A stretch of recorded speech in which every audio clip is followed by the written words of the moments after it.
आपको, ठीक है। कल हमने कफ के बारे में पढ़ा था। कफ को ही श्लेष्मा भी बोलते हैं। कफ का दूसरा नाम श्लेष्मा है। केन जलेन फलति निष्पद्यते इति कफ है। जो जल से उत्पन्न होता है उसे कफ कहते हैं। और इसमें जो हमारे पंच महाभूत हैं उसमें से एक जल तत्व होता है हमारा, और दूसरा तत्व होता है हमारा आकाश, ठीक है। जो वात होता है हमारा, वो आकाश और वायु के मिलन से हमारा वात बनता है। और जो पित्त हो गया हमारा, अग्नि और जल के मिलन से बनता है। और जो कफ हमारा, वो जल और आकाश के मिलन से बनता है। तो इसमें जल का नाम दिया गया, लेकिन जल और इसमें आकाश भी आएगा, ठीक है। पंच महाभूतों में से जल और आकाश के मिश्रण से हमारा कफ बनता है, उसे कफ कहते हैं। कफ का ही दूसरा नाम श्लेष्मा है। श्लेष्मा इति श्लेष्मता, श्लेष्मा अर्थात जो संयोग करता है, संश्लेषण करता है, वह श्लेष्मा है। कफ शरीर का पोषण करता है, ये इसका मेन पॉइंट है, ठीक है। शरीर की जो ग्रोथ करता है वो श्लेष्मा होता है। शरीर का जो ग्रोथ करता है वो कफ ही करता है। अगर कफ होगा तो ही ग्रोथ होगा, ठीक है। और ये हमारी जो बाल्यावस्था होती है उसमें सबसे ज्यादा कफ होता है। बाल्यावस्था से लेके युवावस्था तक हमारा कफ रहता है। युवावस्था से लेके वृद्धावस्था तक हमारा पित्त रहता है। और वृद्धावस्था सॉरी युवावस्था से वृद्धावस्था तक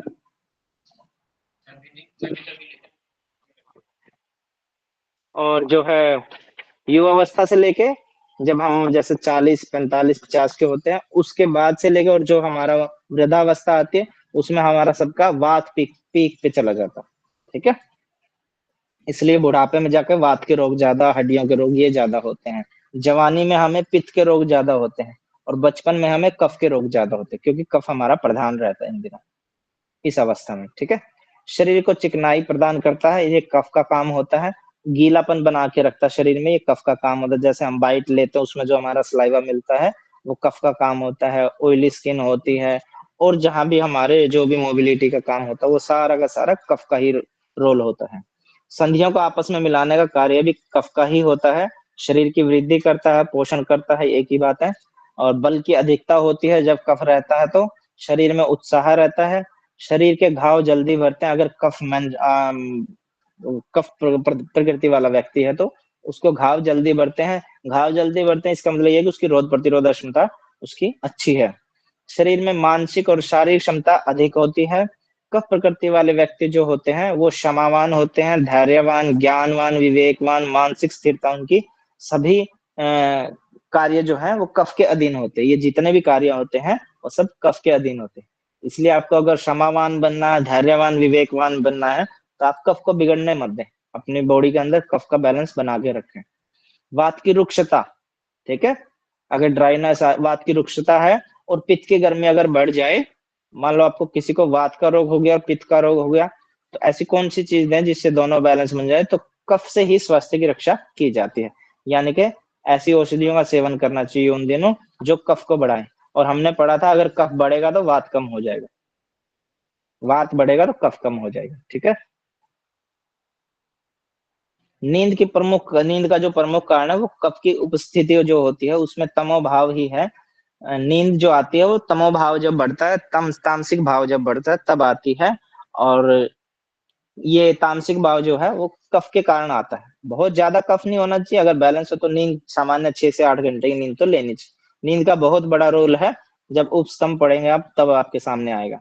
कफ के प्रकार पढ़े थे हमने कल, 5 प्रकार होते हैं: क्लेदक, अवलंबक, बोधक, तर्पक, श्लेषक। कफ से 20 प्रकार के रोग होते हैं। ये इसके गुण होते हैं: भारी होता है कफ, शीतल होता है, मुलायम होता है, ऑयली होता है, मीठा होता है, चिपचिपा होता है, मंद, क्लीन, गीला। ये सब इसके स्वाभाविक गुण है। इसका रंग सफेद होता है अगर कफ बिगड़ा हुआ नहीं है तो। इसका रंग सफेद होता है, बिगड़ गया तो हरा रंग होता है। और इसका रस मधुर होता है, लेकिन जब बिगड़ जाता है तो हरा हरा होता है, ठीक है। इसके कारण हमने देखे थे: मधुर, अम्ल, लवण, भारी, स्निग्ध और क्लेय पदार्थों का पेय सेवन करने से हमारा ये है कफ बढ़ता है। ज्यादा मांस, मछली, तिल से तैयार पदार्थों का जो तिल ऑयली जो होते हैं, तिल के तेल वाले, अगर उनका ज्यादा सेवन करते हैं तो कफ बढ़ता है। ज्यादा गन्ने का जूस पीने से, दूध पीने से, नमक ज्यादा खाने से, ऊपर भी हमने पढ़ा मधुर, अम्ल और लवण। और यहाँ भी लिखा दूध, नमक और गन्ने के बलीय पदार्थों का सेवन करने से कफ बढ़ता है। ज्यादा कार्बन बेस्ड जो फूड होते हैं उसका सेवन करने से हमारा, या शीतल पेय से कफ बढ़ता है। अधिक ओवर ईटिंग करने से हमारा कफ बढ़ता है। दिन के समय सोने से बढ़ता है। ऊपर हमने पढ़ा कि जो नींद का कार्य है वो तमोभाव, और तमोभाव कफ की वजह से आता है, तो दिन में कभी भी नहीं सोना चाहिए। आलस्य करने से, व्यायाम न करने से, आलस करने से, कोई भी फिजिकल मूवमेंट, फिजिकल कोई भी एक्सरसाइज न करने से हमारा कफ बढ़ता है। बसंत ऋतु में, वात में हमने पढ़ा था, वर्षा ऋतु में वात हमारा सभी का सामान्य बिगड़ जाता है। ठीक है, तो वसंत ऋतु में सभी का कफ बिगड़ जाता है। प्रातः काल के समय सभी का बिगड़ता है, किसी का कम बिगड़ता, किसी का ज्यादा बिगड़ता। रात्रि के समय, भोजन के तुरंत बाद, बाल्यावस्था में कफ स्वाभाविक रूप से सभी का प्रबल रहता है। प्रकोपित कफ के लक्षण, अगर बिगड़ गया है तो हमें कैसे पता चले कि हमारे अंदर कफ की कमी है या ज्यादा अधिकता है? तो सुस्ती आएगी, आलस आएगी, ज्यादा नींद आएगा, मुंह का स्वाद मीठा हो जाएगा, मीठे की तरफ भागेंगे हम ज्यादा, तो मतलब आपको कफ पकड़ा है। त्वचा में सफेदी आएगी। हमने पित्त पढ़ा था, पित्त में आया था कि त्वचा को सुंदरता प्रदान करता है, लेकिन यहाँ सफेदी आ जाएगी, त्वचा सुंदर नहीं होगी इससे। शीतलता, स्निग्धता, चिकनापन, खुजली हो जाएगी, शरीर में भारीपन हो जाएगा, मल मूत्र पसीना आदि में चिपचिपापन हो जाएगा, ये कफ के सिम्टम है। सूजन आ जाएगी, बलगम बढ़ जाएगा, आंख और नाक के मल बढ़ जाएंगे, नाक नोजी आने लग जाएगी, और आंखों के कॉर्नर में जो मल आता है वो ज्यादा आना शुरू हो जाएगा। चीर क्रिया, शरीर पर किसी भी प्रक्रिया का देरी से असर होना, ये भी कफ का ही सिम्टम है। अंगों में ढीलापन, बॉडी लिथार्जिक हो जाएगी, ऑर्गन लटक जाएंगे। ठीक है, श्वास, खांसी, दमा, अवसाद, उदासी आदि कफ के प्रकृति के होते हैं। प्रकोपित कफ को शांत करने के उपाय, अब जब हमें पता चल गया लक्षण, तो उसका निवारण कैसे करें? तीक्ष्ण, उष्ण, ठीक है, कड़वे और गर्म तासीर वाले औषधीय द्रव्यों का से वमन व विरोचन करके, कुछ औषधियां ऐसी हैं जो तीक्ष्ण और उष्ण होती है, उनको हमने पेय पदार्थ जैसे काढ़ा टाइप बना के और उससे वमन करना है। और कुछ है जो काढ़े टाइप पीने के बाद जैसे शंख प्रशालन क्रिया होती है, ऐसे विरेचन क्रिया होती है, तो उसका लूज मोशन के थ्रू उसको बाहर निकालना, उससे भी कफ हमारा काफी हद तक शांत हो जाता है। कटु, तिक्त और कषाय रसों का सेवन करने से हमारा कफ कम होता है, और कटु, तिक्त, कषाय का सेवन करने से हमारा वात बढ़ता है। ठीक है, मधुर, अमल, लवण खाने से हमारा कफ बढ़ता है, वात कम होता है। कटु, तिक्त, कषाय का सेवन करने से हमारा वात बढ़ता है, कफ कम हो जाता है। पुराने शहद का सेवन करने से हमारा कफ कम होता है। औषधीय धूम्रपान करने से, जैसे यज्ञ चिकित्सा होती है उसमें आप अच्छे से पढ़ पाएंगे, कुछ औषधियां होती हैं जिनको पर्टिकुलर, उनको जला के उनके धुएं का सेवन करने से हमारा कफ कम होता है। लंघन क्रिया होती है जिससे मोटापा कम होता है, ऐसी क्रियाओं के करने से भी कफ कम होता है। धूप सेकने से कफ कम होता है हमारा। स्वेदन, सूखी मालिश, उपटन मलना आदि आदि क्रियाओं से हमारा कफ बैलेंस होता है। शारीरिक व्यायाम करने से, कुश्ती, दंड बैठक, तेजी से टहलना, इसमें स्विमिंग, जुम्बा, एरोबिक्स, डांस, कुछ भी लिख सकते हैं आप, उन सब से मतलब आपकी बॉडी मूवमेंट होनी चाहिए। अगर आपका फिजिकल कोई भी एक्टिविटी हो रही है तो उन सभी से हमारा कफ बैलेंस होता है। नशे से, नाक में जैसे षडबिंदु तेल होता है, और अणु तेल होता है, देसी गाय का घी होता है, और भी बहुत सारी ऐसे औषधीय तेल होते हैं जिनका नाक के द्वारा सेवन किया जाता है, जिनसे भी कफ कम होता है। शिरोविरेचन करने से भी हमारा कफ कम होता है। आराम कम करने से, क्रियाशील रहने से हमारा कफ बैलेंस होता है। चिंता और शोक ग्रस्त रहने से भी कफ बढ़ता है, इसलिए चिंता और शोक से दूर रहना चाहिए।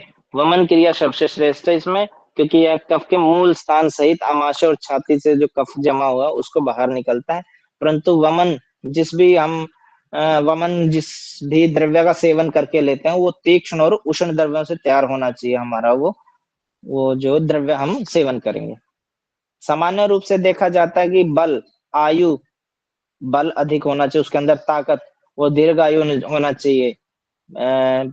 दीर्घायु मतलब अच्छा, बगैर रोग के स्वस्थ जीवन जीना। संतान अच्छी चाहिए किसी को, ज्ञान चाहिए, मेधा बुद्धि चाहिए किसी को, जीवन की सुख सुविधाएं और विशेष प्रतिभाएं और धन आदि वात प्रकृति वाले व्यक्ति को कम मात्रा में मिलती है। पित्त प्रकृति वाले व्यक्ति को मध्यम मात्रा में मिलती है, और कफ प्रकृति वाले व्यक्ति को उच्च मात्रा में प्राप्त होती है।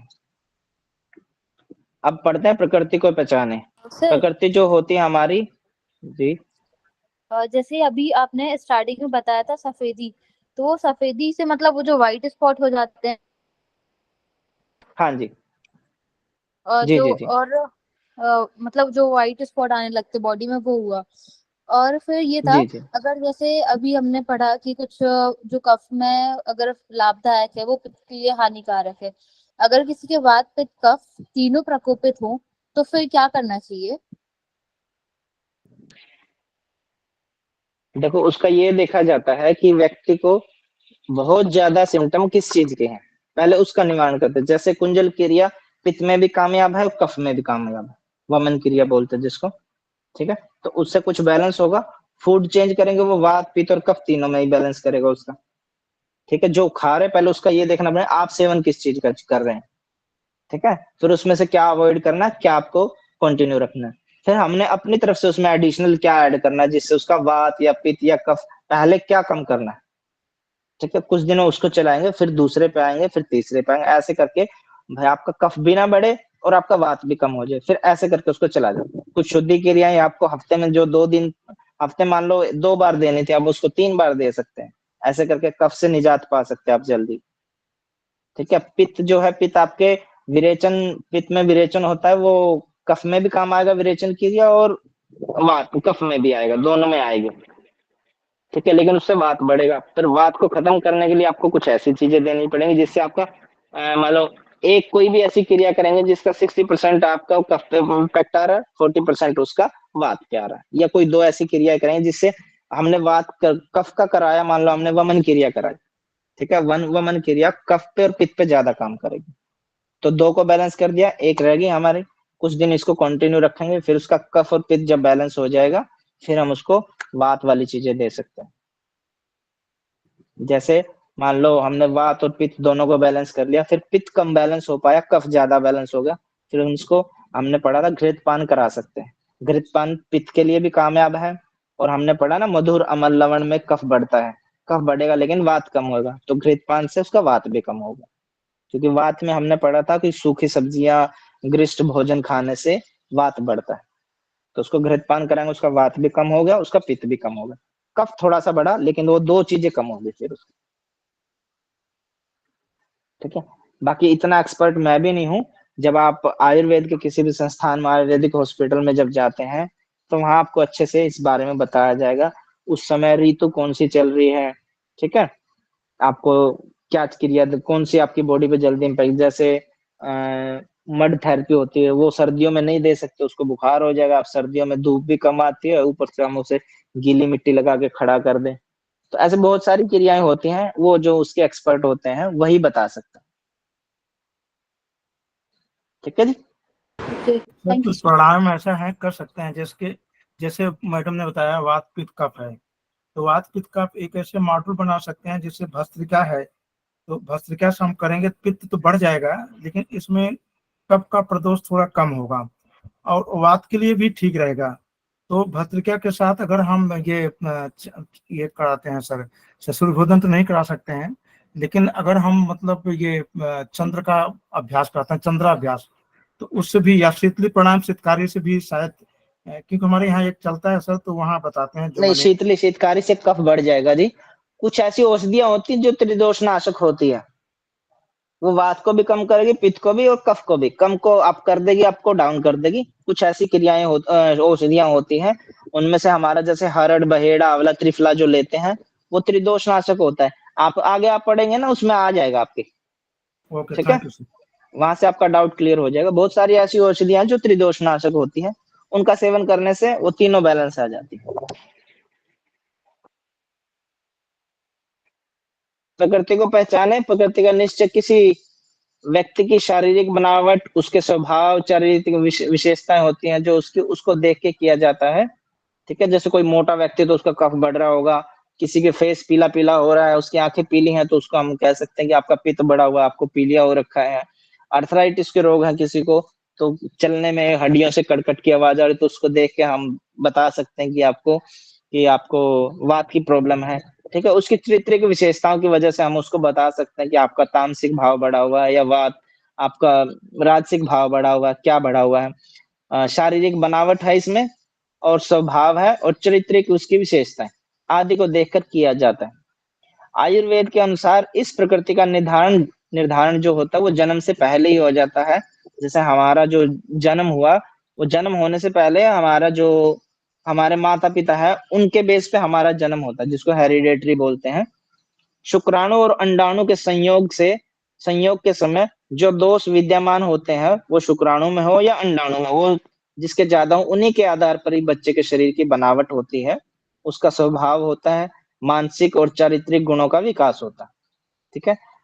जब शुक्राणु और अंडाणु का आपस में संयोग होता है, तो उस समय उन शुक्राणुओं में या माता पिता में किसी में भी जो जो बीमारियां हैं, तो या उनमें कोई ऐसे सिम्टम है, जैसे ज्यादा चिड़चिड़ापन है किसी के अंदर, या किसी को स्किन प्रॉब्लम है, डायबिटिक है कोई, तो वो यूं के यूं फिर उसमें आ जाते हैं स्वभाव, जो बच्चा जन्म लेता है उसमें।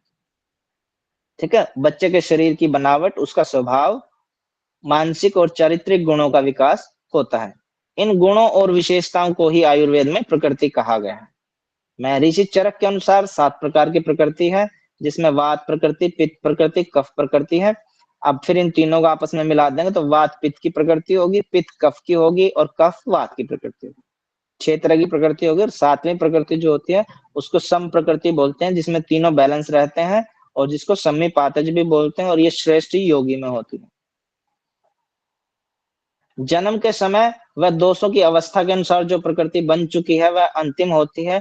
उसमें दोषों की वृद्धि या प्रकोप तो होता रहता है, परंतु उस मूल प्रकृति को बदला नहीं जा सकता। ठीक है। अप डाउन होता रहता है, कभी वात बढ़ गया या कम हो गया, लेकिन अगर किसी की वात प्रकृति है वो लास्ट तक वात की ही रहेगी। प्रकृति का मूल कारण दोष ही है। व्यक्ति की प्रकृति सामान्यतः 2 प्रकार की होती है। एक तो जो जन्म से मिलती है वो, दूसरी वो होती है कि उसने आहार विहार कैसा लिया, कैसे उसकी परिस्थिति रही। बहुत गरीब व्यक्ति है, प्रॉपर खाना नहीं मिल पा रहा उसको, न्यूट्रिशन की उसमें अंदर डेफिशिएंसी हो जाती, तो उनकी वजह से, या किसी की गवर्नमेंट जॉब है, दिनचर्या ही ऐसी है, उसको नाइट शिफ्ट है उसकी। ठीक है। ऋतुचर्या पे भी डिपेंड करता है, जैसे हमने पढ़ा था कि वर्षा ऋतु में वात बढ़ जाता है, बसंत ऋतु में कफ बढ़ जाता है, वो भी उसको आदि निर्भर करते हैं। ये परिस्थितियों के अनुसार घटती बढ़ती रहती है। वह अस्थाई रहती है। वह कौन सी? जो जन्म से मिली, वह आपकी कांस्टेंट रही, वो लास्ट तक मरते दम तक रहेगी। ये बढ़ती घटती रहती है। जैसे बहुत मोटे व्यक्ति हो और बाद में वो धीरे धीरे अपना वेट कम कर ले, तो उसका मतलब कफ तो कम कर लिया उसने, लेकिन अगर उसकी कफ की प्रकृति है वो बनी रहेगी लास्ट तक। आयुर्वेद में निर्दिष्ट 3 उपस्तंभ होते हैं, हमने पढ़ा था, आहार, निद्रा और ब्रह्मचर्य होते हैं। आहार हमने पढ़ा था, उपनिषदों में आहार के लिए कहा गया है अन्नम व प्राणः, अर्थात जो आहार है, आहार ही जीवन है। आहार से ही शरीर के जो दोष हैं, धातु है, मल है, उनका पोषण होता है और प्राणों की वृद्धि होती है। और सामान्यतः प्रचलित भी है, जैसा खाए अन्न वैसा होए मन, अर्थात आहार का सीधा संबंध हमारा इंद्रिय और मन से। ऋषि चरक के अनुसार हमने पढ़ा, जो ये हमने स्वास्थ्य की परिभाषाएं पढ़ी थी हमने 2 फर्स्ट क्लास में, उसमें आपने ऋषि चरक के अनुसार जो पढ़ी थी कि वात पित्त कफ जो त्रिदोष है, अगर ये सम अवस्था में रहते तो रोग हो जाए, आरोग्यता है, अगर इसमें विषमता आती है तो रोग हो जाता है। और हमने सुश्रुत ऋषि के अनुसार पढ़ा था कि समदोष समाग्निश्च सम धातु मलक्रिय प्रसन्न आत्मा इंद्रिय मन स्वस्थ इति विधीये थे। अब पढ़ते हैं हम ऋषि वाग्भट जी के अनुसार स्वस्थ व्यक्ति की परिभाषा क्या है। ऋषि चरक पूछते हैं कि कौन व्यक्ति स्वस्थ रहता है, तो वाग्भट जी कहते हैं हितमुख, मितमुख और ऋतमुख वाला व्यक्ति स्वस्थ रहता है। हितमुख अर्थात जो प्रकृति के अनुसार हितकारी भोजन करता है, जैसे उसकी प्रकृति है उस प्रकृति के अनुसार उसको लाभ देने वाला भोजन कौन सा, अगर वो इतना सोच के भोजन करेगा तो वो स्वस्थ है। दूसरा है मितमुख, जो उचित मात्रा में सेवन करे, ओवर ईटिंग ना करे, जिसको हम मिताहार बोलते हैं। ठीक है। 2 हिस्से पेट के 4 हिस्से करिए, 2 हिस्से फूड के लिए हो गया, 1 हिस्सा पानी के लिए और 1 हिस्सा खाली छोड़ दिया हवा के लिए। ऋतमुख, उचित प्रकार से कमाया हुआ भोजन होना चाहिए, ऐसे नहीं कि छल कपट से कमाया हो, ठीक है, किसी का छीन के लाया गया हो, ऐसा भोजन नहीं खाना चाहिए, ऐसा भोजन का सेवन नहीं करना। इसके विपरीत, किसके विपरीत? हितमुख, मितमुख और ऋतमुख के, इनके विपरीत भोजन करने वाला अनेक प्रकार के कष्टकार रोगों से ग्रस्त हो जाता है। फिर पढ़ते हैं हम निद्रा क्या होता है। आहार तक का हमने पढ़ लिया था, आज हम निद्रा से पढ़ते हैं। निद्रा एक उन्नत क्रिया निर्माण विषयक स्थिति है। निद्रा एक उन्नत क्रिया है जो निर्माण विषयक स्थिति है जो विकास कार्यों पर जोर देती है। नींद या निद्रा के अच्छे होने पर इम्यून सिस्टम, नर्वस सिस्टम और हमारी जो मांसपेशी प्रणाली है खुद को रिपेयर करती है। अगर व्यक्ति अच्छे से सोता है, 6 से 8 घंटे की नींद लेता है, तो उसके इम्यून सिस्टम अच्छा रहता है, उसका नर्वस सिस्टम अच्छा रहता है और उसका जो मांसपेशी प्रणालियां हैं वो खुद को अच्छे से रिपेयर कर पाती है। बहुत सारे ऐसे मसल्स पेन होते हैं जिसमें डॉक्टर बोलता है रेस्ट करो, और वो रेस्ट से ही ठीक हो जाती है। यानी कि रेस्ट का मतलब यही है कि आप अच्छे से नींद लो 6 से 8 घंटे की, बॉडी की मूवमेंट कम कर दो थोड़ी सी। शिशु की जो नींद होती है वो 18 से 20 घंटे की होती है। 18 से 20 घंटे की इसलिए होती है क्योंकि उसमें तामसिक भाव होता है। तामसिक भाव इसलिए होता है क्योंकि जो शिशु अवस्था होती है उसमें कफ प्रधान होता है हमारा। वयस्क की नींद 6 से 8 घंटे की होती है क्योंकि इसमें हमारा पित्त प्रधान होता है, पित्त नींद को कम कर देता है। उचित समय पर गाढ़ी नींद लेने से, या जिसको डीप स्लीप बोलते हैं, गाढ़ी नींद लेने से प्रसन्नता आती है, पुष्टि आती है, शक्ति आती है, पौरुष आता है, ओज तेज आता है, कांति, ज्ञान और आयु की वृद्धि होती है। इसके विपरीत नींद न आने के कारण मनुष्य कमजोर हो जाता है, दुबला पतला होता है, निस्तेज हो जाता है। एक तेज होता है, उसका ऑपोजिट हो गया निस्तेज। तेज, ओज तेज बोलते हैं जिसको, वो तेज है। निस्तेज हो जाता है, नपुंसक हो जाता है, जड़ बुद्धि हो जाता है और मानसिक रूप से दुखी व चिड़चिड़ा हो जाता है। सामान्य से कम या ज्यादा नींद का आना दोनों ही स्वास्थ्य के लिए हानिकारक है। आप मुझे बता सकते हैं श्रीमद् भगवद गीता में ऐसा एक श्लोक आता है, किसी बच्चे ने पढ़ा हो आहार तो? विहारस करके है सर, जो कि उचित आप आहार बताइए, लेना चाहिए, उचित नींद लेना चाहिए, उचित विश्राम आप करना बताइए चाहिए। उसको, नहीं श्लोक बताइए। श्लोक तो याद नहीं है सर मुझको।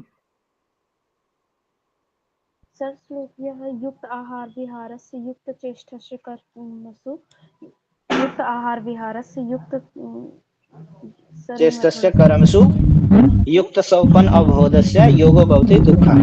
ठीक है, कम नींद लेने वाले का और बहुत ज्यादा नींद लेने वाले को दोनों का योग सिद्ध नहीं हो सकता। ठीक है, तो नींद का जिक्र आपको हर जगह मिलेगा।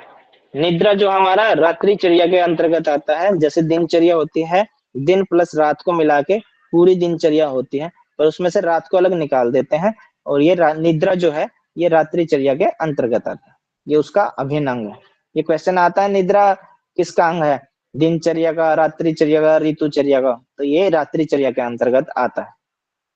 महर्षि चरक के अनुसार निद्रा की परिभाषा पढ़ते हैं, जब मन से कला अंत हो जाने पर, यानी कि जो है मन के कला अंत हो जाने पर क्रियाशील इंद्रियां भी स्थिर हो जाती हैं। इसका क्लांत का मतलब है जब मन स्थिर होता है हमारा, तो जो बाकी की इंद्रियां हमारी, वो भी क्रियाशील जो इंद्रियां थी वो भी हमारी रेस्ट मोड पे चली जाती हैं और अपने विषयों से निवृत्त हो जाते हैं, अपने विषयों से अलग हो जाती हैं। तब मनुष्य निद्रा को प्राप्त करता है, अर्थात सो जाता है। ये ऋषि चरक के अनुसार निद्रा की परिभाषा है। अब पढ़ते हैं महर्षि सुश्रुत के अनुसार निद्रा किसको बोलते हैं? हृदय देहधारी जीवों को का जो चेतना स्थल है, अतः हृदय को के तमोभिभूत होने से उन्हें निद्रा का अनुभव होता है। जब हृदय के अंदर तामसिक भाव बढ़ता है, जब ज्यादा बढ़ जाता है, तो उन्हें निद्रा का आभास होने लग जाता है। निद्रा का हेतु क्या है? सत रज तम, तो आप उसको तम से लगाएंगे। और जागरण का हेतु क्या है? वो सत है। जितना ज्यादा सात्विक भाव बढ़ेगा उतना आपको नींद कम आती रहेगी। ठीक है, आहिस्ता आहिस्ता आप सात्विक भाव को भी जब छोड़ देंगे, आप घेरण संहिता में और हठ प्रदीपिका में पढ़ेंगे, पहले आपको तामसिक से राजसिक पे जाना है, राजसिक से सात्विक पे जाना है, फिर आपको सात्विक भाव भी छोड़ देना। ये पतंजलि योग दर्शन में पढ़ा होगा आपने। जब उसको भी छोड़ देते हैं आप, सात्विक भाव को, तब आपके अंदर नींद की, भूख की, प्यास की, इनकी अल्पता आ जाती है, इनकी कमी आने लग जाती है धीरे धीरे। वो श्रेष्ठ योगी के लिए अच्छी है, हम जैसों के लिए नहीं। हमें 6 से 8 घंटे की नींद चाहिए। ठीक है, तो निद्रा का हेतु है वो तामसिक है, तम है, और जागरण का हेतु है, हेतु होता है कारण, वो सत्व है। निद्रा के प्रकार है 6 प्रकार के, 6 प्रकार होते हैं निद्रा के। पहला है तमोभाव निद्रा, दूसरा है श्लेष्मा युक्त निद्रा, तीसरा है मन शरीर श्रम युक्त निद्रा। मन शरीर, जब हम ज्यादा काम कर लेते हैं, ज्यादा हार्ड वर्क कर लेते हैं, तो हमारी बॉडी थकी थकी हो जाती, उसके कारण जो नींद आती है उसको बोलते हैं मन शरीर श्रम युक्त निद्रा। श्लेष्मा युक्त निद्रा बोलते हैं जब कफ ज्यादा बढ़ जाता है, यानी कि हमारा तामसिक भाव बढ़ गया, उसके कारण जो नींद आती है।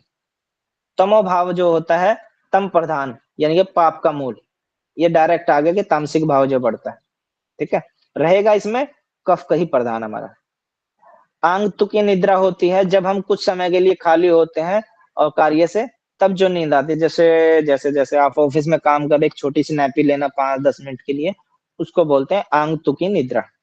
व्याख्युति निद्रा ये होती कार्य पूरा न होने पर गुस्से को शांत करने के लिए या रोग के कारण जो निद्रा आती है उसको व्याख्युति निद्रा बोलते हैं या व्याधि युक्त निद्रा बोलते हैं। व्याधि मतलब बीमारी होता है, कार्य पूरा न होने पर गुस्से को शांत करने के लिए या रोग के कारण जो निद्रा आती है उसको व्याधि युक्त निद्रा बोलते हैं। आधि व्याधि 2 वर्ड होते हैं। एक होती है हमारी प्राकृतिक निद्रा लास्ट, जिसको भूत धात्री निद्रा बोलते हैं। भूत धात्री अर्थात भूत माने होता है रात और धात्री मतलब धारण करना, ठीक है। जो रात में स्वाभाविक रूप से जो नींद आती है उसे भूत धात्री निद्रा बोलते हैं। फिर आता हमारा ब्रह्मचर्य। हमने 2 पढ़ लिए हैं, आहार और निद्रा। अब पढ़ते हैं हम ब्रह्मचर्य। हम क्या पढ़ रहे हैं, कोई बच्चा बताएगा? सर आयुर्वेद के उपस्तंभ। उपस्तंभ है जो सर आपने बताया था 3, आहार, ठीक है। निद्रा, ब्रह्मचर्य। जो आयुर्वेद के स्तंभ, बट आयुर्वेद के स्तंभ क्या होते हैं, कोई बच्चा बताएगा? वात पित्त कफ होते हैं सर, अब उपस्तंभ होते हैं आहार, निद्रा, ब्रह्मचर्य। जी, हमने आहार को पढ़ लिया, निद्रा को पढ़ लिया, हम ब्रह्मचर्य को पढ़ रहे हैं। संयम पूर्वक जीवनचर्या रखते हुए ब्रह्मचर्य अर्थात वीर्य की रक्षा करना ही ब्रह्मचर्य कहलाता है, ठीक है। संयम पूर्वक जीवन रखते हुए, समझिए इस वर्ड को, संयम पूर्वक, आपके अंदर पेशेंस होनी चाहिए, ठीक है। उसको फॉलो करते हुए, जीवनचर्या रखते हुए ब्रह्मचर्य अर्थात वीर्य की रक्षा करना ही ब्रह्मचर्य कहलाता है। ब्रह्मचर्य को विशेषतः रात्रिचर्या के अंतर्गत माना जाता है। एक और था जिसको हमने रात्रिचर्या के अंतर्गत माना था, बताएंगे? निद्रा। निद्रा निद्रा सर। ठीक है, निद्रा और ब्रह्मचर्य हमारे रात्रिचर्या के अंतर्गत आएंगे, बाकी हम सब दिन में, बाकी सारा हमारा दिनचर्या में आएगा। है ये भी दिनचर्या का ही पार्ट, लेकिन इसको अलग से किया गया है रात्रिचर्या। हम जो भी आहार ग्रहण करते हैं उसका पाचन के पश्चात सार भाग बोलते हैं, जो हमारे लिए अच्छा भाग होता है। एक बनता है इससे फिर कीट भाग, जो हम जिसको मल बोलते हैं, ठीक है, आगे पढ़ेंगे आप इसको। पाचन के होने के पश्चात सार भाग से जो सप्त धातुएं बनती हैं, उसकी जो सबसे आखिरी की धातु होती है उसे ही वीर्य शुक्र कहा जाता है या रज धातु कहा जाता है, ठीक है। वीर्य धातु होती है वो, और उसको मेल्स में शुक्र बोलते हैं और फीमेल्स में उसको रज बोलते हैं। आयुर्वेद के अनुसार शरीर का बल, ठीक है, इसी शुक्र व रज पर आधारित रहता है। मरण बिंदु पातेन जीवनम बिंदु धारणात, ये कहाँ पढ़ा आपने, कोई बताएगा बच्चा? ये उपनिषद में है सर। उपनिषदों में है, और कहाँ है? ये सर इसमें भी है, अपना ये जो संहिता पढ़ते हैं, गृह संहिता में बिंदु पतन तो नहीं, बिंदु है लेकिन पतन याद नहीं। मुद्रा के अंतर्गत आता है, घृण संहिता में किसी बच्चे ने पढ़ा हो तो? जी सर। जीभ को कपाल कुहर में लेके जाते खेचरी हैं। मुद्रा, खेचरी मुद्रा में दोनों आते हैं। खेचरी खेचरी के मुद्रा में जैसी एक और मुद्रा होती है, क्या नाम उसका, कोई बताएगा बच्चा? नभो मुद्रा और नहीं सर नहीं मधु की नहीं, मुद्रा। नहीं, एक ऐसा ही जिक्र और आता है विपरीत करणी मुद्रा में, ठीक है। ऊपर से बिंदु का पात होता है, उसको नीचे आ रहा है, सूर्य मंडल में आता है तो वो भस्म हो जाता है, उसको ना आने दें, इसलिए उसका मरण बिंदु पातेन, बिंदु का पतन होता है, ठीक है। अगर बिंदु गिर रहा है तो आप मृत्यु की तरफ जा रहे हैं, अगर बिंदु आपने धारण कर लिया तो आपका जीवन बढ़ेगा। अर्थात बिंदु धारण करने से जीवन की वृद्धि होती है और बिंदु पात से जीवन का शरण होता है, ठीक है, यानी कि आप मरण अवस्था की तरफ जाते हैं, और ये कटु सत्य है, ठीक है। ब्रह्मचर्य धारण करने से व्यक्ति ओजस्वी, तेजस्वी, प्रज्ञावान, बलवान होता है। ब्रह्मचर्य के विपरीत विलासिता पूर्वक संभोग से वीर्य का क्षरण होता है या नाश होता है, अतः बल का भी नाश होता है। यहाँ पे देखिए एक लाइन दी गई, अच्छे से समझिए इसको। ब्रह्मचर्य के विपरीत विलासिता पूर्वक संभोग करने से, अगर इसको हटा दें तो अगर आप सामान्यतः होता तो इसमें ऐसे लिखा था ब्रह्मचर्य के विपरीत आपका सब तरह से उसका नाश होता है, लेकिन यहाँ लिखा गया विलासिता पूर्वक। ठीक है, तो आपको संयम पूर्वक संभोग से वीर्य का क्षरण होता है। अगर संयम नहीं है तो फिर आपका पतन होता है। वेदों में भी कहा गया है ब्रह्मचर्येण तपसा देवा मृत्यु पाघनत, अर्थात ब्रह्मचर्य के बल पर देवों ने मृत्यु को भी परास्त कर दिया था, अर्थात मृत्यु को भी जीत लिया था। ठीक है, यहाँ पे संयम पूर्वक जीवन जीने की बात कही गई है। ये नहीं कि आप सभी के सभी ब्रह्मचर्य पूर्वक रहें और सभी सन्यासी बन जाए, ऐसी कहीं बात नहीं कही गई है। ठीक है, अपना गृहस्थ जीवन जिए लेकिन संयम पूर्वक, ये लिखा गया है, संयम पूर्वक जीवनचर्या रखते हुए।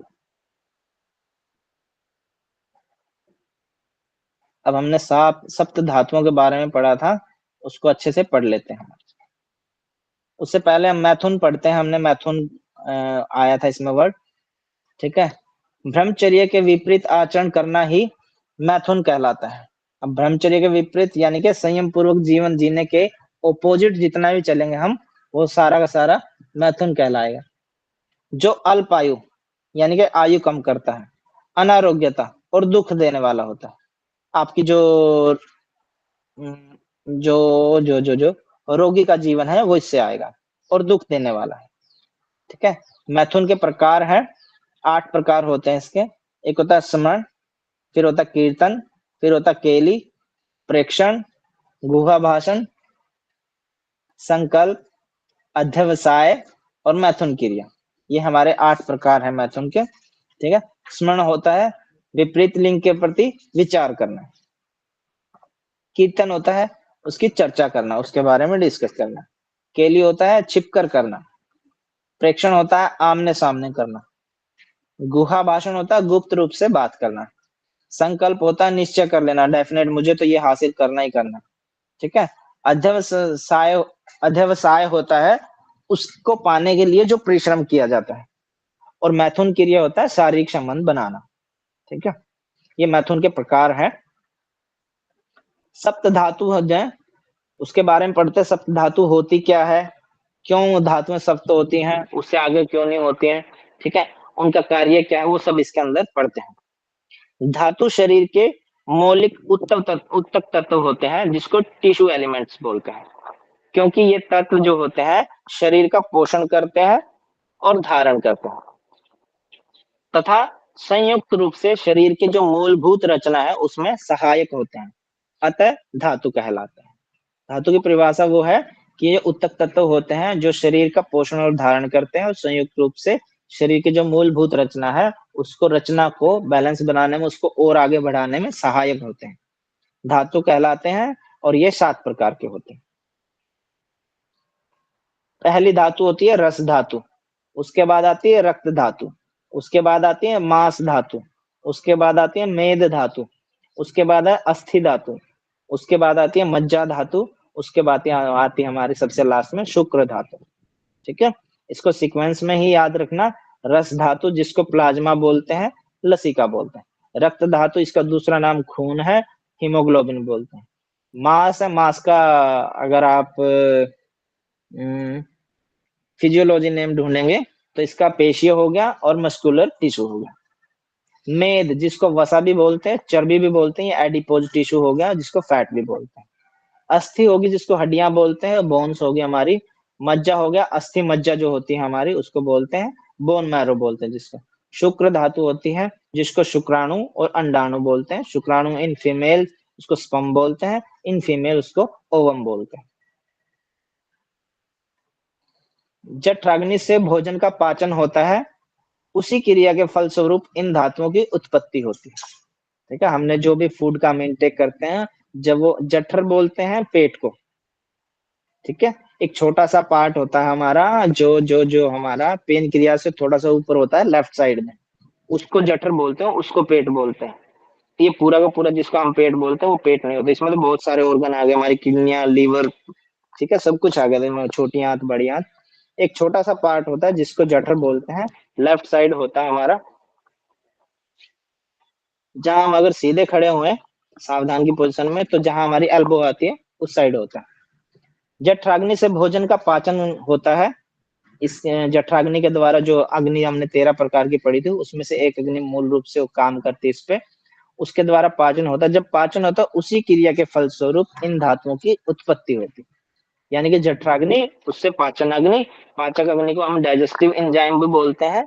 और जब जठराग्नि से भोजन पचता है तो दो भागों में बंट जाता है। एक भाग होता है जिसको सार भाग बोलते हैं, इसको प्रसाद भाग भी बोलते हैं, आप लिख लेना ब्रैकेट में, प्रसाद भाग।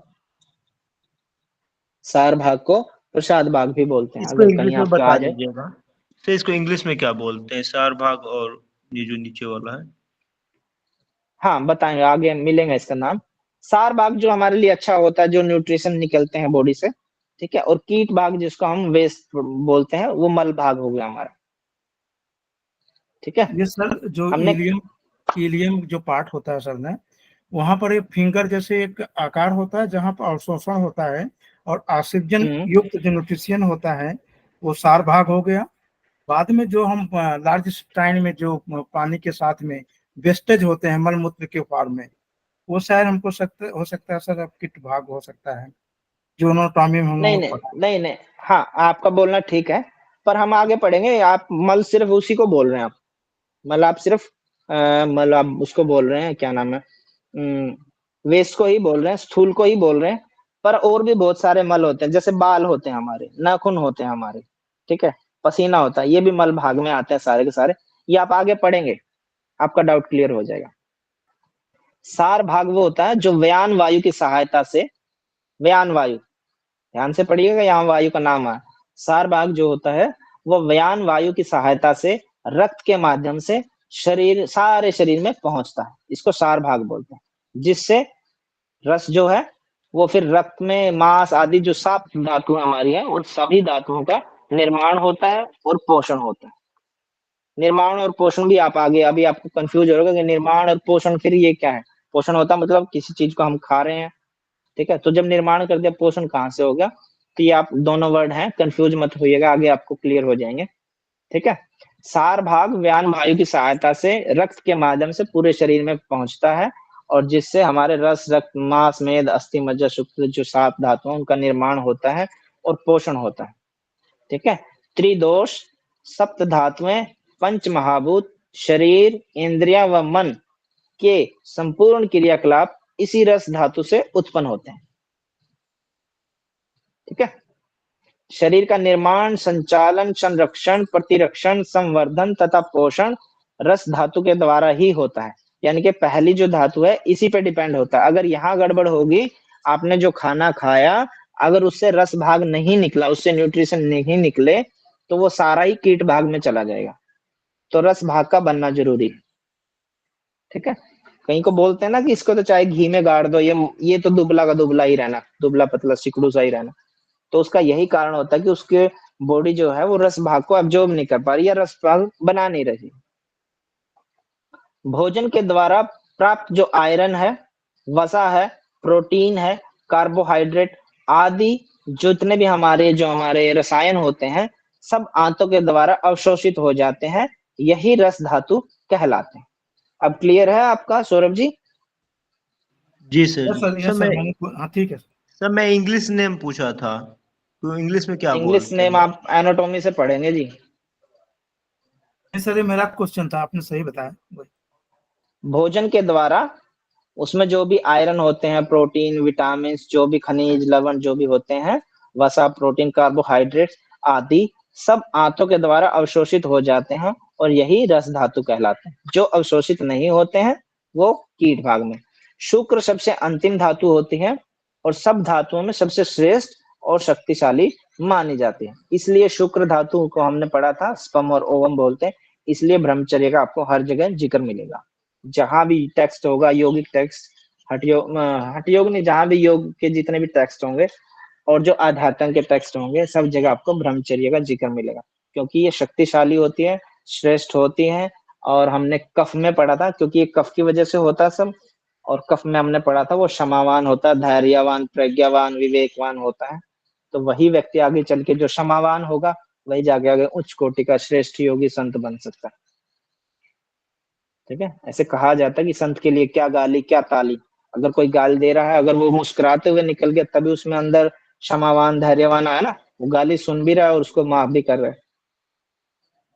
7 हमने धातु पढ़ ली। ऐसे 7 हमारी उपधातु होती हैं। उपधातु होती क्या है वो पढ़ते हैं हम। शरीर के वे अवयव जो शरीर का धारण तो करते हैं, परंतु मात्रा में कम होने के कारण किसी अन्य धातु का पोषण नहीं करते हैं, वे उपधातु कहलाते हैं। इनकी संख्या 7 है। सर वो बोलिए बोलिए। कुछ नहीं सर, दिखाई नहीं दे रहा तो प्रोजेक्ट तो मैं बोल रहा था। शरीर के वे अवयव जो शरीर का धारण तो करते हैं, परंतु मात्रा में कम होने की वजह से किसी अन्य धातु का पोषण नहीं करते हैं, वे उपधातु कहलाते हैं। इसमें हमारे स्तन्य होते हैं जिनको निपल्स बोलते हैं, आर्तव होते हैं जिसको पीरियड्स बोलते हैं, कंडराए होते हैं जिसको टेंडन्स बोलते हैं, शिराएं होती हैं जिनको वेन्स बोलते हैं, वसा हो गया फैट हमारा, त्वचा होगी हमारी स्किन, और स्नायु जिसको हम नव बोलते हैं, नसें। इन उपधातुओं का निर्माण धातुओं से होता है, लेकिन इनके आगे कुछ नहीं होता। ठीक है, धातु उनको बोलते हैं जो आगे कोई बनाती है चीजें। उपधातु जो वो होती हैं जो लेके किसी की सहायता से बनती है, परंतु आगे कुछ नहीं बनाती। इन उपधातुओं का निर्माण धातुओं से ही होता है। फिर पढ़ते हैं, हमने सब धातु पढ़ ली, उपधातु पढ़ ली। अब पढ़ते हैं ओज क्या होता है। रस धातु जो होती है, रस धातु से शुक्र धातु यानी कि जो हमारी 7 धातु हैं उनके निर्माण पर्यंत की समस्त क्रियाओं से निर्मित। जैसे मान लो आपने दूध लिया, दूध को गर्म किया, उसकी दही जमाई, फिर दही से आपने उसका मक्खन अलग निकल गया, लस्सी अलग बन गई, फिर मक्खन को आपने फिर बॉईल कर दिया, फिर मक्खन से उसका अच्छा प्योर साफ घी बन गया। तो ये जो है सप्त धातुएं जितनी भी है, रस से लेकर शुक्र धातु तक की, इसका निर्माण से लेकर शुक्र से रस धातु से शुक्र धातु का जितना भी निर्माण में जो भी प्रोसेस होता है। आप आगे पढ़ेंगे, रस धातु से जब रक्त धातु बनती है तो उससे फिर मल निकलता है, सार भाग और कीट भाग निकलता है। फिर रक्त धातु से जब मल धातु रस रक्त मांस धातु बनती है, तब फिर जैसे एक धातु से दूसरी धातु बनेगी, तो हर धातु के बीच में आपको सार भाग में मिलेगा और कीट भाग में मिलेगा। सार भाग कीट भाग ऐसे चेंज होते रहेंगे, वो निकलते रहेंगे। ठीक है, समस्त क्रियाओं से निर्मित जो सप्तांग सार है, जो भी इसका निचोड़ आया, जो घी हमारे सामने आया, जो मेन जो क्रीम आई, जो सबसे प्रमुख तो वही होता ना। दूध जल्दी खराब हो जाता, उसको बॉईल कर दो, कम खराब होगा। ठीक है, उसकी दही बना लो और थोड़ा लेट खराब होगी। मक्खन थोड़ा और लेट तक चल जाता है, और मक्खन से घी बना दिया, घी खराब ही नहीं होता। फिर अगर वो साफ सुथरा बन गया है, रखा रहे चाहे 5 साल 10 साल रखा रहे। ठीक है, धातुओं का उत्कृष्ट अंश जो होता है या उसको सार माना गया है। चिकित्सीय भाषा में इसे ही बल कहा जाता है। किसको? ओज को। जैसे रस से लेके और जो हमारी शुक्र धातु होते हैं, जब इन सारी धातुओं का अच्छा है हमारे अंदर निर्माण हो रहा होता है, तब उसके बाद फाइनल में एक ओज बनता है जिसको ओरा बोलते हैं, जो किसी सन्यासी के किसी के मुख पे मिलता है। आपको फेस पे एकदम से अलग ही चमक होती है, बहुत पतली स्किन होती है, चमक होती है, जिसके पास अगर हम बैठे तो ये मन हो जाता है कि छोड़ के सब घर बार बस इन्हीं के पास रहे। वो अट्रैक्टिवनेस जो होती है ना, उसको ओज बोलते हैं। ठीक है, इसे चिकित्सीय भाषा में इसे बल भी कहा गया है, जिसको गुरुत्वाकर्षण बल कह सकते हैं हम, कि अपनी ओर खींचने वाला बल। ये नेगेटिव नहीं होना चाहिए, जैसे वशीकरण वाला वो नहीं होना चाहिए। ओज का स्थान होता है संपूर्ण शरीर में, ओज व्याप्त है, पूरे शरीर में रहता है, परंतु विशेषतः हृदय का इसका प्रमुख स्थान माना गया है। हृदय के वो इसका प्रमुख स्थान माना गया है। और ओज के प्रकार हैं, 2 तरह का ओज होता है, एक पर ओज होता है, एक अपर ओज होता है। पर ओज जो होता है वो 8 बिंदु होता है, उसकी मात्रा वो हृदय में होता है। और अपर ओज जो होता है, उसकी मात्रा आधी अंजलि होती है, और ये संपूर्ण शरीर में होता है। अंजलि बोलते हैं जैसे हम कैसे, जैसे हम हाथ से पानी पीते हैं ना, एक हाथ से किसी लोटे से और दूसरा हाथ मुंह के लगा के पानी पीते हैं, या हैंडपंप के से पानी पीते हैं हम हाथ से, तो जो अंजलि बनती है उसको हम अंजलि बोलते हैं, हाथ की जो शेप बनती है। ओज पढ़ लिया हमने। और एक होता है पर ओज। पर ओज के पूर्णतः क्षय होने पर मृत्यु हो जाती है। ठीक है, पर ओज जो हमने हृदय में पढ़ा था, जिसकी मात्रा 8 बिंदु होती है, अगर वो बिल्कुल खत्म हो गया हमारा तो हमारी मृत्यु हो जाती है। अपर ओज के क्षय होने से बल, उत्साह आदि की कमी हो जाती है और अनेक प्रकार के रोग उत्पन्न हो जाते हैं। ठीक है, हमने पढ़ लिया सम धातु, सम दोष पढ़े हमने, वात पित्त कफ। सम दोष के बाद है सम धातु, सम धातु पढ़ ली हमने। ठीक है, अब पढ़ते हैं फिर सम बल क्रिया। अब मल पे आ जाते हैं। ये परिभाषा स्वास्थ्य की किन्होंने दी थी, कोई बच्चा बताएगा? सम दोष समाग निश्चय वाली सर महर्षि सुश्रुत संहिता में दिया था, जो सुश्रुत संहिता में सूत्र संख्या क्या है, कोई बताएगा? श्लोक संख्या 1/59 सर मालूम नहीं। सब 15/41। बहुत बढ़िया, बहुत बढ़िया। 15/41 है। सुश्रुत संहिता के द्वारा लिखे, सुश्रुत ऋषि के द्वारा लिखी गई है और ग्रंथ का नाम है सुश्रुत संहिता। किन्होंने बताई है ये? सब मैंने कौन मैंने? पूजा। पूजा जी, इस परिभाषा को पूरा बता दीजिएगा। सम दोष सम ग्रीष सम धातु मलकीय प्रश्ना इंद्रिय मनः स्वस्थ इंद्र विधीयते।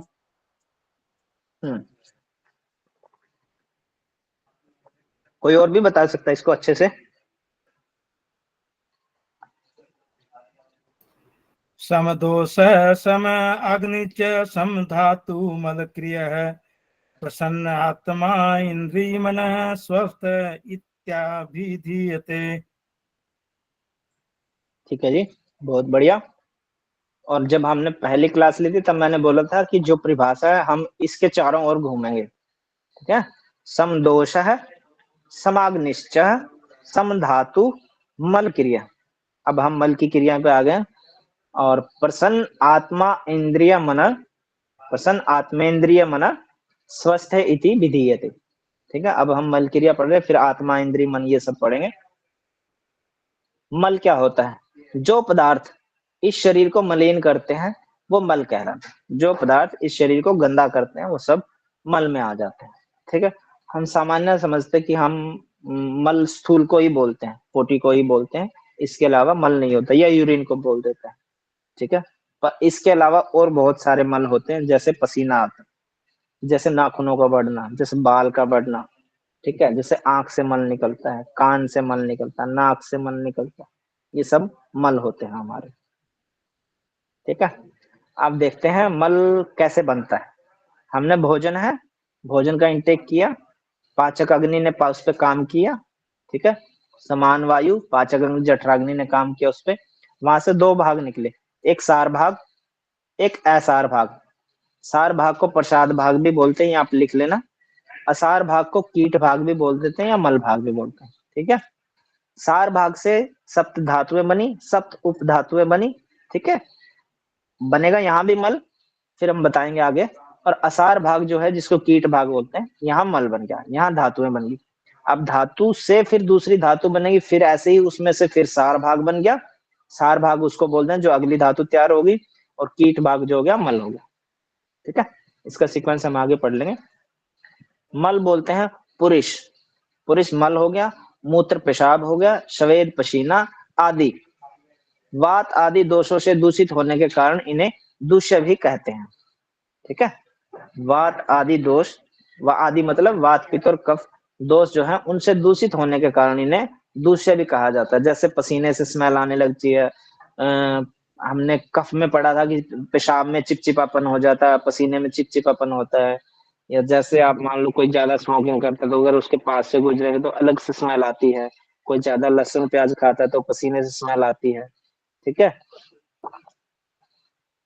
अब मल तथा पंच महाभूत का आपस में क्या संबंध है? पहला हो गया पुरुष, पुरुष को स्थूल भी बोलते हैं, जिसको हम पोटी बोलते हैं हम, ठीक है। तो ये हो गया हमारा पंच महाभूतों में पृथ्वी तत्व। मूत्र जो हो गया हमारा वो जल और तेज। तेज किसको बोलते हैं, कोई बच्चा बताएगा? अग्नि को। अग्नि सर। जल और अग्नि के मिश्रण से हमारा मूत्र बनता है। और श्वेत जो है पसीना, वो हमारा तेज से बनता है। तेज किसको बोलते हैं? अग्नि को। अग्नि सर। जी। अब पढ़ते हैं सम दोष समाग्निश्च। सम धातु पढ़ ली हमने, सम्बल क्रिया पढ़ ली। अग्नि पे आ जाते हैं। अग्नि क्या होती है? 13 प्रकार की अग्नि होती है। एक जठराग्नि होती है, 7 धातुओं की अग्नि होती है, 5 भूतों की अग्नि होती है। जठराग्नि, इसे पाचक अग्नि भी कहते हैं या काय अग्नि भी कहते हैं। काय मतलब शरीर की अग्नि। जठराग्नि का स्थान जो होता है आमाशय और पक्वाशय, ठीक है, छोटी आंत व बड़ी आंत के बीच नाभि प्रदेश में रहता है। जिस प्रकार सूर्य अपनी ऊष्मा की सहायता से कुओं, तालाब, नदियों आदि से जल को सोखता है, उसी प्रकार नाभि प्रदेश में स्थित यह अग्नि भी अपनी ऊष्मा की सहायता से शीघ्र ही भोजन का पाचन करती है। आपने किसी ने सुना है कि एक कोटेशन है, सम भोजनांते विषम वारी। किसी ने सुना है? Yes sir. भोजनांते विषम वारी, भोजन के अंत जल में को पानी बोला पीना। गया है। हाँ जी। यस सर, जैसे भाप होता है ना, उसमें पानी डाल देते हैं तो वो फिर क्या होता है कि उसका एक विपरीत असर पड़ता है। तो कहने का मतलब ये भोजन उपरांत तुरंत शायद जल का ग्रहण नहीं करना चाहिए। हाँ, देखिए इसमें थोड़ी मिसअंडरस्टैंडिंग रहती है सभी की, मैं क्लियर कर देता हूँ।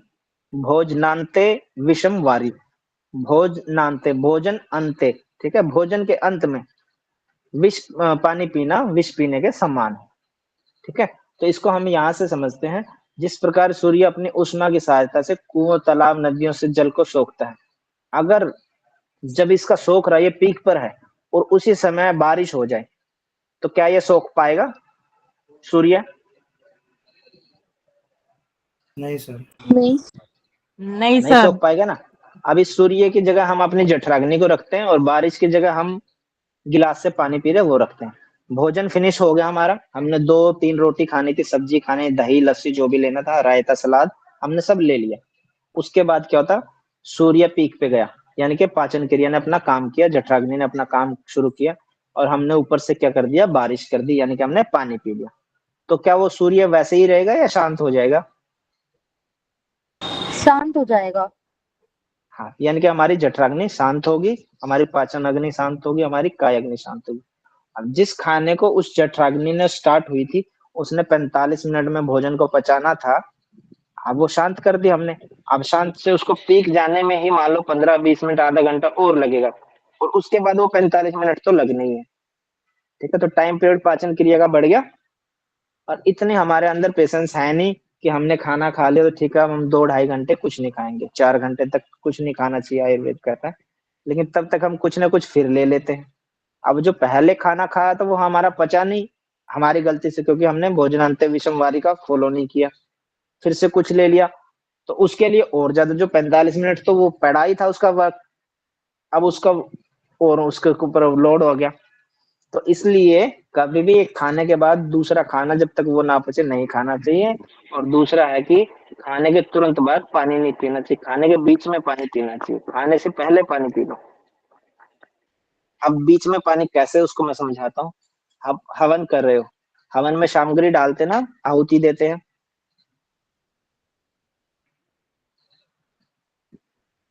हाँ जी, ना जी। Yes sir. Yes sir. हम आहुति डालते हैं तो जो हमारी अग्नि होती है हवन की, वो शांत हो जाती है ना। Yes sir. फिर हम उसमें साथ के साथ जो यजमान होता है, जो मुख्य होता है, जिसके कारण हवन हो रहा है, या जो हवन को करवा रहा है, फिर वो घी की आहुति देता है। बाकी सभी जो बैठे हैं हवन के चारों तरफ, वो सामग्री की आहुति देते हैं, वो घी की आहुति।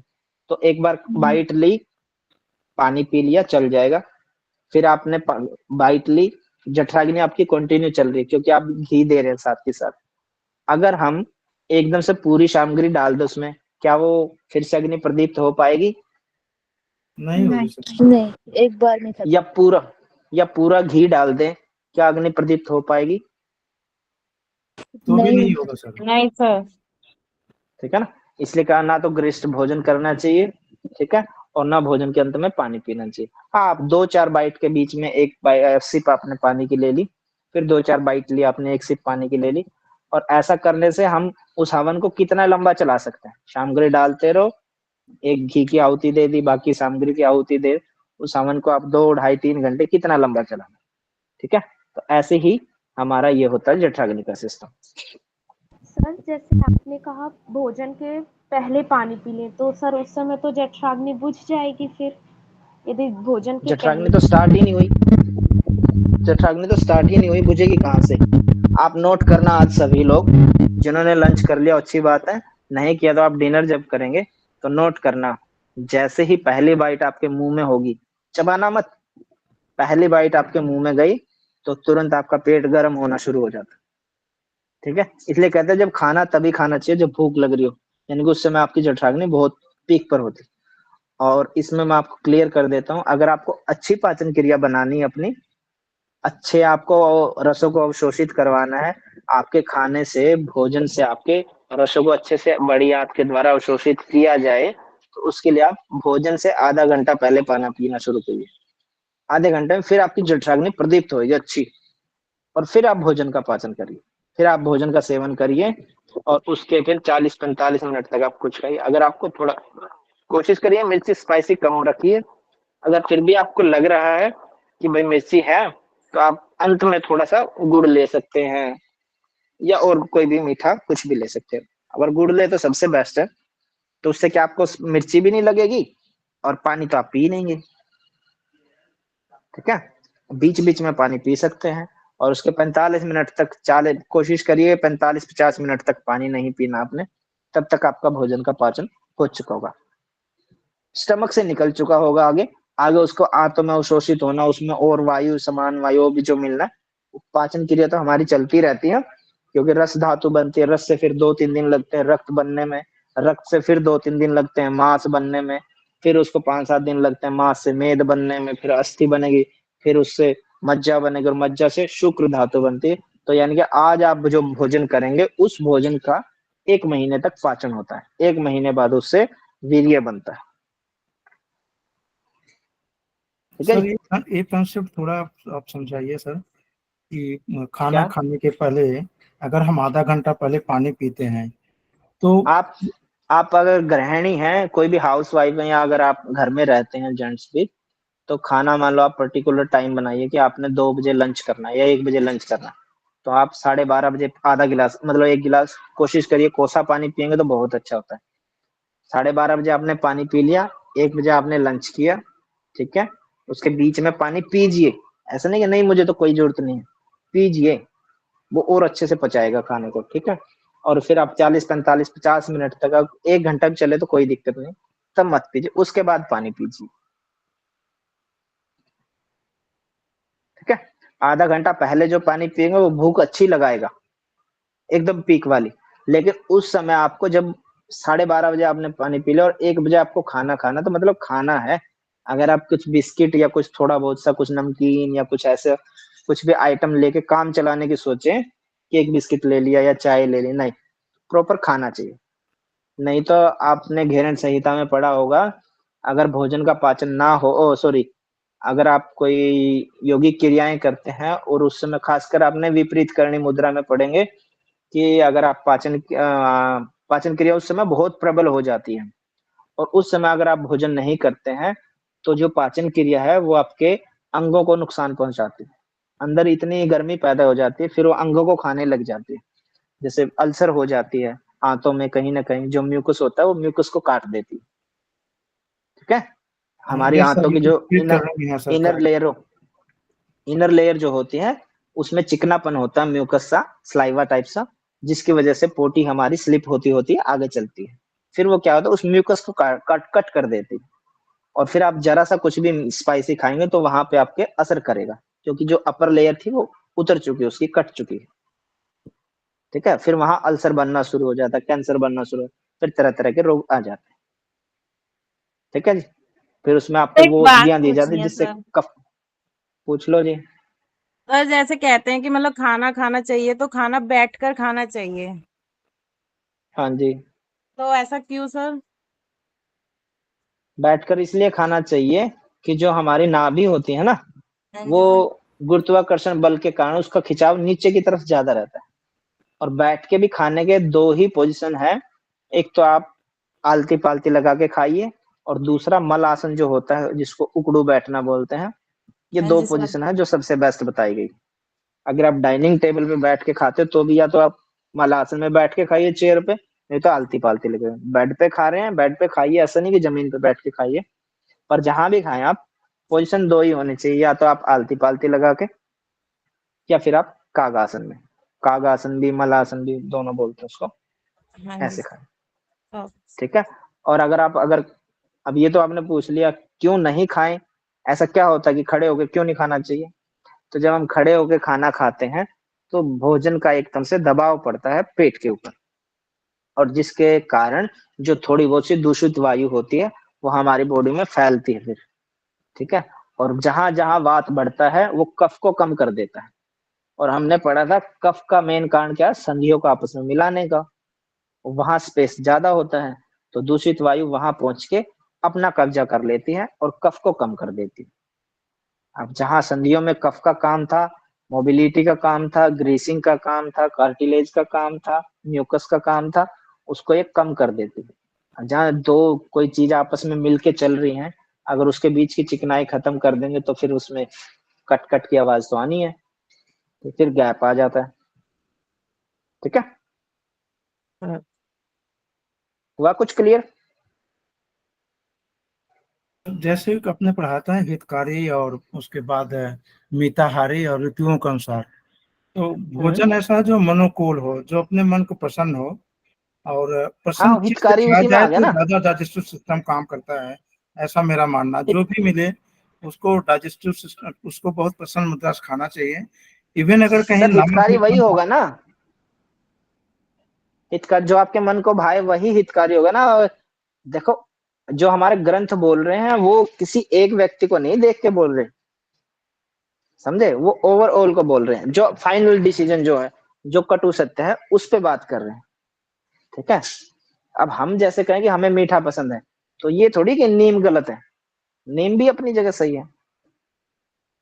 ठीक है ना। कसूर नीम का नहीं है कि वो कड़वा है, खुदगर्जी हमारी जीभ की है कि उसे मीठा पसंद है।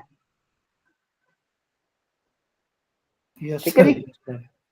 हाँ, नीम का थोड़ी कसूर है, नीम तो अपनी जगह वो औषधियों में आता है। पर हमें अपना जो लालच है, हमें अपना दिख रहा है ना, क्योंकि हम ह्यूमन बीइंग है, सबसे ज्यादा गंदे जो हैं वो हम ही हैं। सबसे ज्यादा बुद्धि भी हमारे पास है, सबसे ज्यादा डॉक्टर भी हमारे पास है, सबसे ज्यादा बड़ भी हमारी चीजें रही हैं। ठीक है जी। तो ये है बात।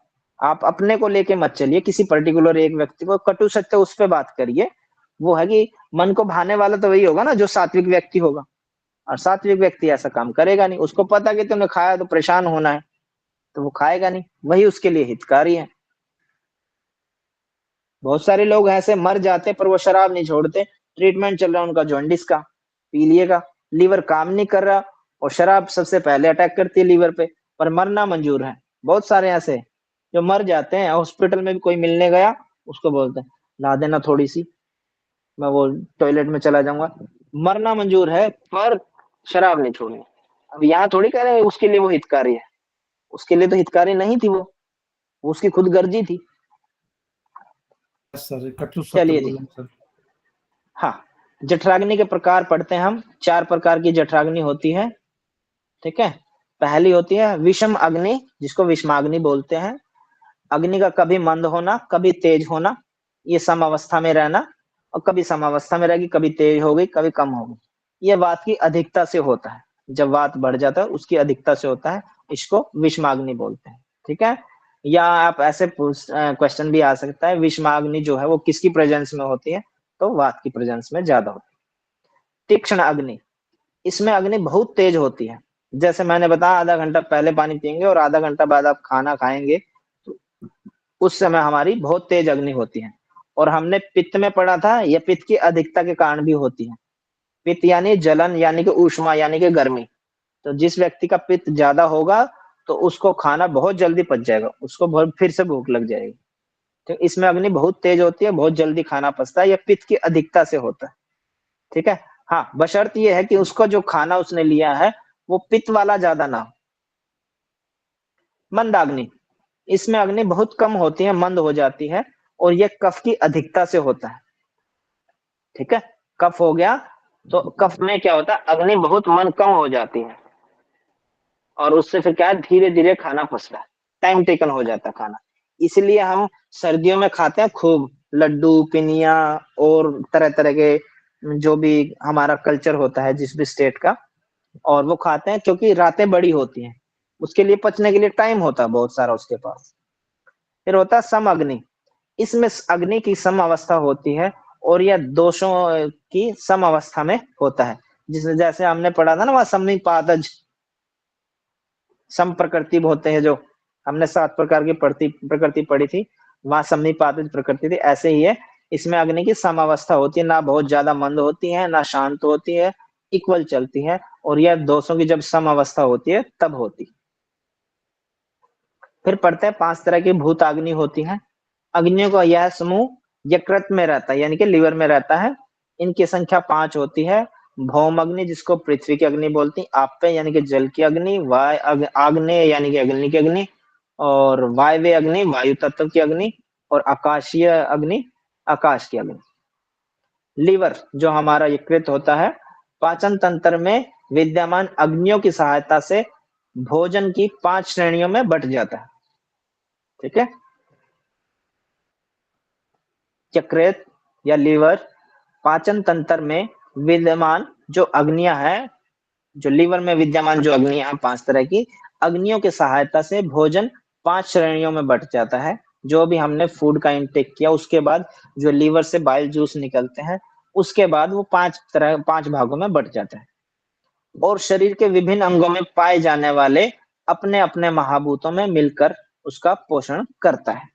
ठीक है।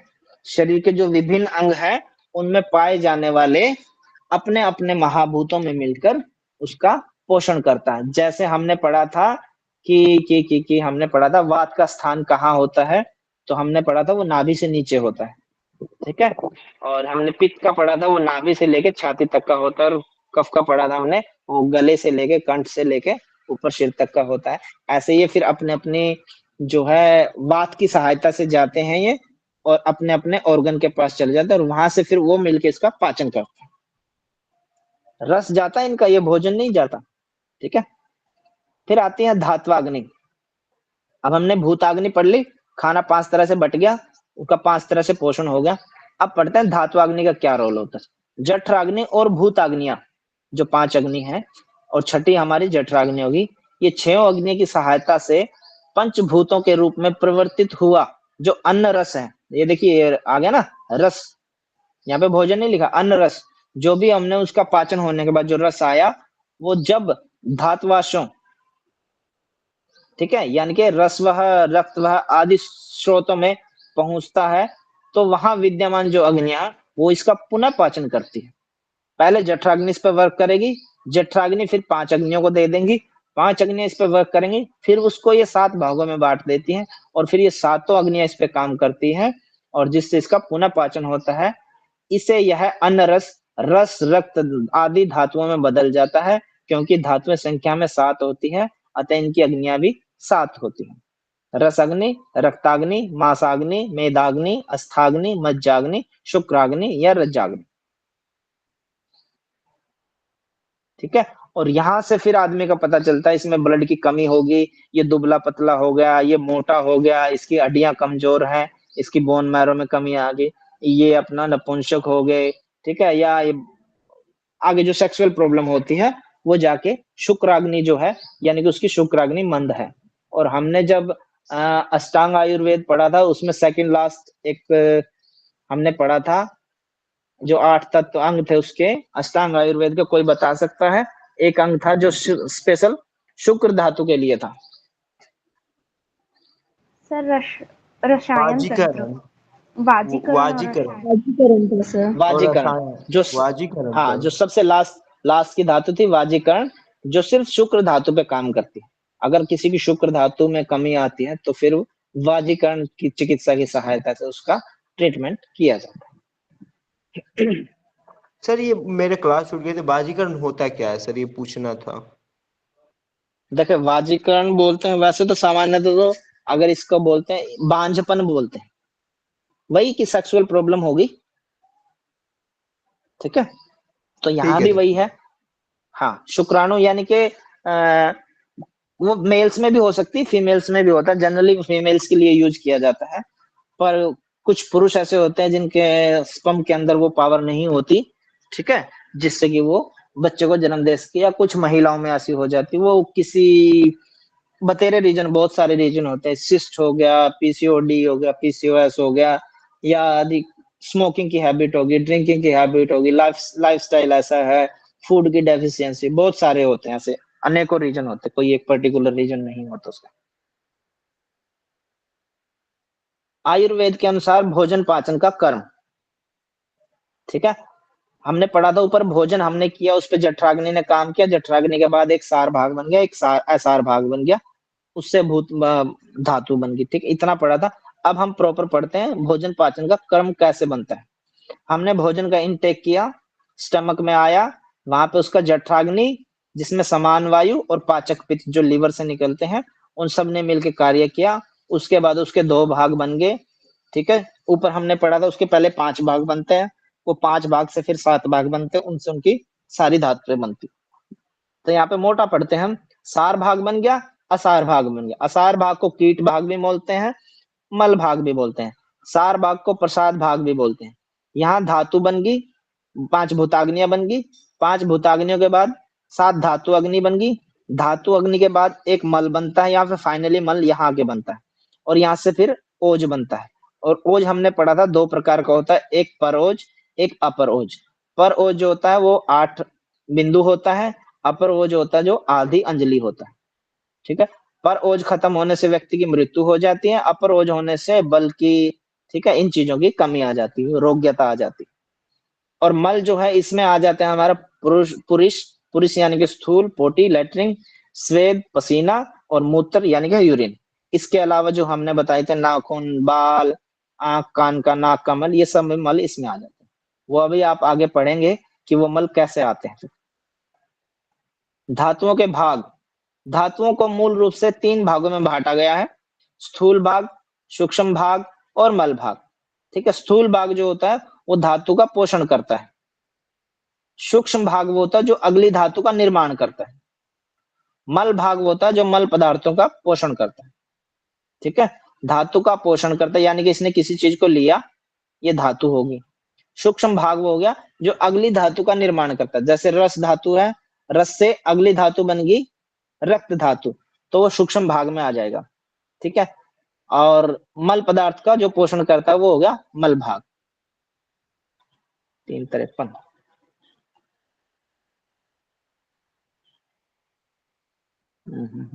ये तो इतनी स्लाइड थी। चलिए आज हम इसको इतना ही पढ़ते हैं, आप कहें तो और पढ़ें थोड़ा? नहीं सर, काफी। ठीक है जी, आज इतना ही पढ़ते हैं हम। इसमें और कहूँगा, अच्छा पीडीएफ ही इतनी बनी थी, बाकी का आपको कल पढ़ाएंगे, ठीक है। इसको लेके किसी बच्चे का कोई डाउट हो या कुछ आपका पर्सनली डाउट हो तो आप पूछ सकते हैं, नहीं तो फिर मैं आपसे पूछूं। 5-7-10 मिनट की क्वेश्चन आंसरिंग करते हैं।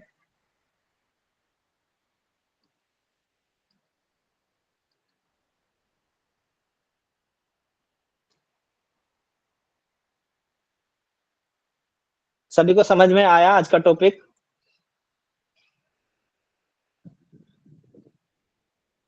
इंटरेस्टेड था? Yes sir. ठीक है जी, बहुत बढ़िया। मेरी आप लोगों से उम्मीद है कि आप अपने अपने भोजन में चेंज करेंगे और अपने आप को ठीक है, जो कटु सत्य है आयुर्वेद के अनुसार उसको चलाने की कोशिश करेंगे। और जो हमने षड शत्रु पढ़े थे उनमें से आता है एक शत्रु, लोभ भी कह सकते हैं उसको, मोह भी कह सकते हैं, यानी कि हमने अटैचमेंट, वो अटैचमेंट हमारी अगर मीठे की तरफ है तो उसको त्यागना चाहिए, अगर स्पाइसी की तरफ है, फीमेल्स लोग ज्यादा स्पाइसी खाना पसंद करते हैं तो उसका त्याग करें, धीरे धीरे आप सात्विक की तरफ आए। और जब श्रीमद् भगवत की इसी में आएगा, मैं आयुर्वेद में आप पढ़ेंगे, जब श्रीमद् भगवत गीता का चैप्टर आएगा ना, टॉपिक आएगा, तो उसमें आप पढ़ेंगे कि तामसिक व्यक्ति को क्या पसंद होता है, राजसिक व्यक्ति को क्या पसंद होता है, तो वहां से आप अपना डिसीजन ले सकते हैं, फिर आपको आप हैं क्या और आपको बनना क्या है। ठीक है जी, चलिए अब हम पूछते हैं आपसे, हमने आज कफ के बारे में पढ़ा, कफ के बारे में तो कल पढ़ लिया था, कफ के बाद हमने आहार के बारे में भी कल पढ़ लिया था, आज निद्रा से पढ़ते हैं। तो मुझे निद्रा के बारे में बता दीजिएगा, कोई निद्रा वर्ड क्या होता है, निद्रा की परिभाषा बता दीजिएगा।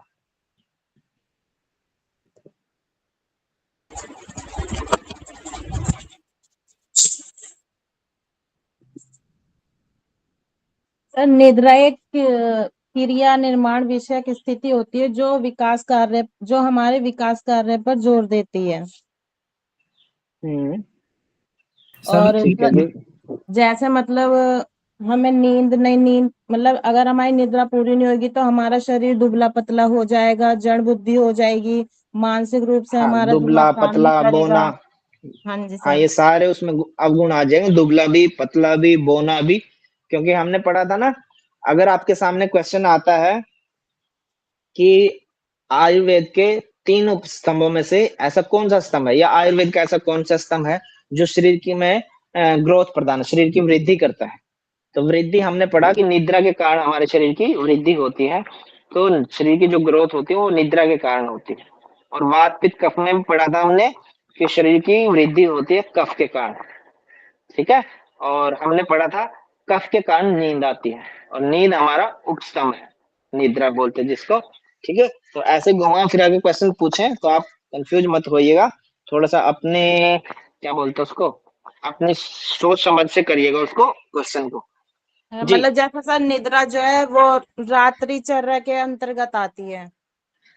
ठीक है जी, बहुत बढ़िया। वाक भट्ट के अनुसार आपने बताया जो तो आहार निद्रा और आहार निद्रा पंचर, तो रात्रि होता है, हमारे ख्याल से निद्रा केवल रिपेयरिंग ऑफ द मेंटेनेंस है आप जो बॉडी का, अगर हम नहीं हाँ, तो वो करें आया है ना इसमें, वो इसमें सब आ गया सर, उससे आपका इम्यून सिस्टम भी अच्छा रहता है, नर्वस सिस्टम भी पढ़ा था हमने, और एक और सिस्टम पढ़ा, मांसपेशी प्रणालियां मसल जो होती रिपेयरिंग है होता है वो खुद और को रिपेयर करती है ना, वो आगे वही आप वाली बात आ गई। अच्छा, जनरली सामान्य हम जैसे जो हमारी एज है इसमें नींद कितनी देर की होनी चाहिए, कोई बच्चा बताएगा? सर 6 छह से से 8 आठ। घंटा। 6 से 6 से 8 घंटे 8 होनी चाहिए घंटा। जो हमारी 6 से 8। अच्छा, और हमारी एज में सामान्यतः आप में से ऐसा कौन सा है जो 6 से 8 घंटे की नींद लेता हो? एक, दो, ईमानदारी से बताना जी। जी सर। चलिए, बहुत और बढ़िया जी। वो रात्रिचर्या ना बोल के दिनचर्या में बोले तो हो जाता है। नहीं, दिनचर्या में मिला के नहीं, रात्रिचर्या की बात करिए दिनचर्या आप, मिला दिन के में तो सर दिनचर्या मिला के 6 घंटा। नहीं नहीं नहीं नहीं नहीं नहीं नहीं नहीं, फिर तो आप नहीं, फिर गलत बात है, फिर सर दिन में रात में सोना था आप टाइम नहीं राक्षस प्रजाति की तरफ जाएंगे। सर रात में टाइम नहीं मिल पाता ऐसे। अच्छा जी, टाइम नहीं मिल पाता रात में, ओहो। नहीं तो सर ये रात को तो सोते हैं सर, बट आपने कहा था दिन में सोना नहीं चाहिए। ये नहीं सौरभ जी के सोने से साथ भयंकर समस्या है, इनको रात को टाइम नहीं लगता सोने के लिए। नहीं सर आपने अभी तो कहा है दिन में सोना नहीं चाहिए, सर तो तो रात दिन को में पढ़ने को पूरी टाइम नींद नहीं लेनी मिलता है चाहिए। सर, क्लास कॉलेज जाना होता है ना सर, तो रात में पढ़ते हैं 10-11 बजे तक और फिर सुबह में जग जाते हैं, कॉलेज जाना होता है। ठीक है जी, सामान्यतः 6 से 8 घंटे की नींद होनी चाहिए, और इसको थोड़ा सा सीरियस लेके चलना चाहिए, जब आपको मौका लगे तो 6 से 8 घंटे की अपनी नींद पूरी करनी चाहिए। ठीक है, जी सर, जी सर। नींद की बहुत अहमियत है हमारी, आप किसी भी बीमारी का नाम लेंगे ना, तो आप अगर डॉक्टर के पास कंसल्ट करने के जाएंगे या जो साइकाइट्रिस्ट होते हैं, और सबसे पहले पूछते हैं नींद कितने देर की है, कितने घंटे की लेते हो, नींद अच्छे से आती है, साउंडलेस स्लीप आती है, बीच में डिस्टर्ब होती है, तो वो नींद पे बहुत बात करते हैं। ठीक है, उनको और कोई पॉइंट ना मिले तो यहाँ आपको पकड़ लेंगे, अच्छी नींद लीजिए, नहीं तो आपको टैबलेट ले नींद की। ठीक है, और नींद के बाद ये है जो अगले दिन आप काम करने के लिए पूरे मतलब अच्छे रूप से रेडी हो जाते हो। अगर नींद पूरी नहीं है तो आपको ऐसा लगेगा चिड़चिड़ापन सा। ये आप साइकोलॉजी में आएगी ना, जब स्लीप आएगा, स्लीप डिसऑर्डर में, उसमें पढ़ेंगे आप डीपली। तो अभी मैंने मोटा मोटा सा आपको बता दिया। ठीक है, अच्छा जी। महर्षि चरक के अनुसार भी हमने पढ़ लिया था, निद्रा सुश्रुत ऋषि के भी अनुसार हमने पढ़ लिया था कि तमोभाव के कारण नींद अनुभव होती है। उसके बाद हमने निद्रा के प्रकार पढ़े थे। निद्रा कितने प्रकार की होती है, कोई बच्चा बताएगा? सर 6 प्रकार सर के 6 प्रकार की होती है। 6 प्रकार की होती है। श्लेष्मयुक्त निद्रा और आगंतुकी निद्रा थी, एक व्याधि मुक्त निद्रा थी, और एक थी प्राकृतिक निद्रा, और एक कोई भूल रहे हैं। श्लेष्मा निद्रा सर। हाँ, श्लेष्मा युक्त निद्रा। ठीक है जी। अच्छा, जब आप थक जाते हैं शरीर से तब जो निद्रा आती है उसको कौन सी निद्रा बोलेंगे आप? सर मन शरीर श्रम युक्त। जब आप नापी लेते हैं कुछ देर के लिए कमर सीधी करने के लिए, तब उसको कौन सी निद्रा बोलते हैं? आगंतुकी निद्रा। आगुंती। आगंतुकी। ठीक है, आगंतुकी निद्रा बोलते हैं उसको। और जब आपको गुस्सा आता है, गुस्से के कारण जो आप नींद लेते हैं, व्याख्युति निद्रा या व्याधि युक्त निद्रा। ठीक है। और जब आपको नोजिया आती है और उसके कारण कफ की प्रधानता के कारण जो नींद आती है, श्लेष्मा निद्रा। श्लेष्मा युक्त निद्रा। ठीक है जी। ब्रह्मचर्य के बारे में कोई बच्चा बताएगा?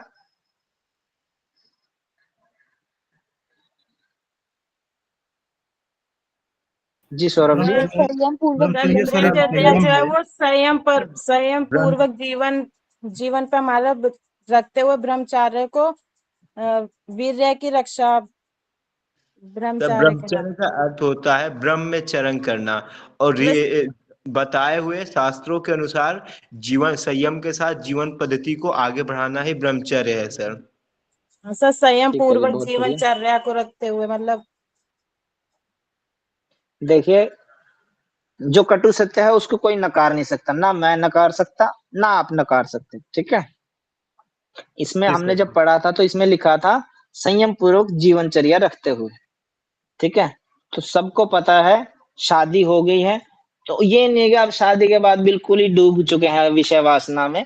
अगर आप संयम पूर्वक जीवन जीते हैं तो आप अच्छा जीवन जिएंगे, कम बीमार होंगे, लंबा जीवन जी पाएंगे, आपके सामने वाला आपका पार्टनर भी, आप भी।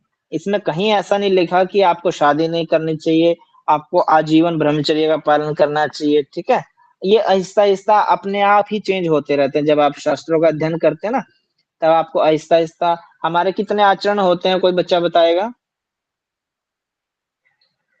कितने आश्रम होते हैं हमारे, कोई बच्चा बताएगा? 4 आश्रम होते हैं सर। हाँ, पहला आश्रम जो होता है हमारा गृहस्थ आश्रम, नहीं, फिर सबसे पहले बाल आश्रम, फिर ब्रह्मचर्य आश्रम, फिर पहला गृहस्थाश्रम, आश्रम ब्रह्मचर्य। पहला आश्रम होता है हमारा ब्रह्मचर्य आश्रम, 0 से लेके 25 तक का। ठीक है, सामान्य 25 तक का बोलते हैं क्योंकि ये आयुर्वेद आज का नहीं है और जो ग्रंथ जिनमें लिखा गया वो भी आज के नहीं है। तो 20, 22, 25 वर्ष तक, 30 वर्ष तक बच्चे को गुरुकुल के अंदर या किसी भी आश्रम के अंदर पढ़ाया जाता था, उसको ब्रह्म की शिक्षा दी जाती थी। ठीक है, उसको वेद आदि ग्रंथों की शिक्षा दी जाती थी। ठीक है, 25 के बाद अगर वो लगता है, उसकी खुद की इच्छा है कि अगर मेरे को ब्रह्मचर्य कंटिन्यू रखना, तो फिर उसको सन्यास की तरफ लेके जाते थे। अदरवाइज उसको गृहस्थी के लिए उसको इतना कैपेबल बनाया जाता कि आप अपनी गृहस्थी को संभाल सको। ठीक है, क्योंकि उसमें गुस्सा भी आएगा, लोभ भी करना पड़ेगा आपको, गुस्सा डांटना, क्योंकि कल को आपके बच्चे होंगे, नहीं डांटोगे तो बच्चे सिर के ऊपर से चले जाएंगे। लोभ भी होगा आपके अंदर, लोभ भी रखना जरूरी है, लालच भी रखना, नहीं तो घर का पालन नहीं हो पाएगा अच्छे से। क्रोध, मोह, माया, ठीक है, ये सब चीजें आपके अंदर होंगी। पर ब्रह्मचर्य में आपको इसलिए इस तरीके से प्रिपेयर कर चुका है कि आप उसको भी संयम पूर्वक देख के करेंगे, यानी कि अनाप शनाप ही कुछ करने लग जाएंगे। फिर आता है गृहस्थ आश्रम। गृहस्थ आश्रम में अपना 25 से लेकर 50 तक का आप जीवन अच्छे से जी पाएंगे। उसके अंदर बहुत सारी कठिनाइयां आती हैं, आप उनसे जूझते हुए, मुस्कुराते हुए उस आश्रम को पार करेंगे। फिर आश्रम आता है हमारा वानप्रस्थ आश्रम। 50 से लेकर 75 तक में आपने जो भी ब्रह्मचर्य में जो भी आपने सीखा, या गृहस्थ जीवन में जो भी आपने सीखा, जो भी आपके अनुभव है, समाज के अनुभव है, आपने कहीं से पढ़े हैं, सीखे हैं, देखे हैं, सुने हैं, उनको आप समाज के अंदर लाना। और समाज के अंदर जो बुराइयां हैं, आपको पता है सच्ची चीज, कटु सत्य ये है, और लोगों ने हव्वा इस चीज का बना रखा, तो उस हव्वे को आप अवॉइड करवाएं, लोगों को सच्चाई से अवगत कराएं। ये वानप्रस्थ में काम होता है। आप 15-20 दिन के लिए बाहर चले गए घर से और फिर वापस घर में आ गए, 10-15 दिन के लिए फिर चले गए, फिर आ गए घर में। आप घर में भी और बाहर बाहर ज्यादा समय बिताएं, घर में कम बिताएं, इसको वानप्रस्थ बोलते हैं। यानी कि फिर धीरे धीरे आप डिटैचमेंट करें घर से, ठीक है, अपने पुत्र पुत्री से, पोते पोतियों से धीरे धीरे आप फिर लगाव बनाना, धीरे धीरे लगाव को कम करिए। और सबसे आखिर में आता है फिर संन्यास आश्रम। तो 75 से लेके जो 100 तक का आपका जीवन होता है, फिर आप उसमें घर का त्याग कर दें, किसी आप अच्छे से आश्रम में रहें। फिर जिनको आपने तैयार किया वो लोग आपके पास आएंगे, वो गृहस्थी भी आएंगे, वो ब्रह्मचर्य भी आएंगे आपके पास, वो वानप्रस्थी भी आएंगे आपके पास, ठीक है। और फिर आप धीरे धीरे संन्यास को, फिर आपने कोशिश करनी है आप सिर्फ ईश्वर को पाना है, ठीक है। पहले आपके अंदर कफ प्रकृति ज्यादा थी जब आप ब्रह्मचर्य में थे, फिर धीरे धीरे आप उसमें गए तो आप में पित्त आ गया, राजसिक भाव बढ़ गया।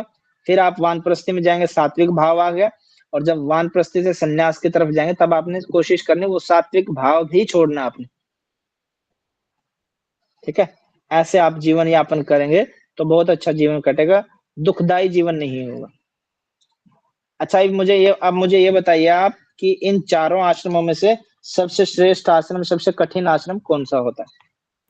गृहस्थ आश्रम मैं समझता हूँ सर, मेरे अनुसार, हो सकता है शास्त्रों के अनुसार अलग है, क्योंकि इसमें सम प्रस्तुति, ब्रह्म प्रस्तुति, प्रस्तुत जन्य सारे सोशल हों चाहे जो भी हों, आर्थिक हों, इसको पुरुषार्थ कहा जाता है सर। जो अर्थ, काम, मोक्ष, धर्म, चारों चीज को निभाना पड़ता है। बहुत सारी कठिनाइयां आती हैं जो एक सांसारिक माया इसमें जीवन में जीवन व्यतीत करता है। ठीक है सर, बहुत बढ़िया। गृहस्थ आश्रम ही है गृहस्थ सर। आश्रम, सर गृहस्थ आश्रम इसलिए भी, सर कौन जैसे अभी आपने किसने बताया बताया? कि लावी जी से पहले किसने बताया गृहस्थ आश्रम? लावी जी से पहले कौन बोला था? सर सौरभ जी मैंने के बाद कौन बोला था? सर वो सौरभ जी के पूजा बाद कोई लेडीज? पूजा जी बता पाएंगे? पूजा जी, रीजन क्यों गृहस्थ आश्रम? सर मेरे हिसाब सर एक लेडीज को मतलब जिस तरह से टैकल करना पड़ता है उसमें सब कुछ ही आ जाता है। आप तो नारी शक्ति को बढ़ावा दे रही हैं, इसमें होते भी तो व्यक्ति भी हैं, आप हाँ ओवरऑल जी बताइए सर ना। होते हैं, हाँ जी सर सर मैं होते बताऊं? हैं। हाँ जी बताइए। सर क्योंकि सर एक जो लड़का होता है जब गृहस्थ आश्रम में जाता है तो उसके ऊपर बहुत सारी नैतिक जिम्मेदारी आ जाती हैं। और सर वो जिम्मेदारियां माता पिता से लेके और वाइफ तक की होती है। सर मतलब एक कैसे इसको हैंडल करना है, ये मतलब हमें सब एक लड़के से ही पूछा जा सकता है, इसीलिए से गृहस्थ आश्रम बहुत जरूरी है और सर सबके यहाँ साथ पे कम भाव लड़के रख के लड़की की चला बात नहीं जाता है। रहती है। गृहस्थ तो आश्रम सर इसलिए सबसे टफ रहता है क्योंकि इसमें जो तीनों आश्रम जो रहते हैं उन तीनों का एक ही आश्रम में हम प्रैक्टिस कर सकते हैं, गृहस्थ आश्रम में। ऐसा नहीं है। ठीक है जी, ठीक है, चलो रिकॉर्डिंग के बाद बात करेंगे इस पे, जाना मत आप कहीं भी। जी सर उसके रिकॉर्डिंग बाद हाँ, क्लास होगी सर, मैं अभी चला रिकॉर्ड जाऊंगा। जी। उसके बाद आपने मैथुन पढ़े थे, मैथुन के 8 प्रकार हैं। उसके बाद आपने सप्त धातुएं पढ़ी थी, ठीक है जी। इतना हो गया आपका, आज इतना ही करते हैं। आप इसको अच्छे से पढ़ लेना, कल आपको पूछा जाएगा इसके बारे में, उसके बाद आगे पढ़ाया जाएगा आपको, ठीक है।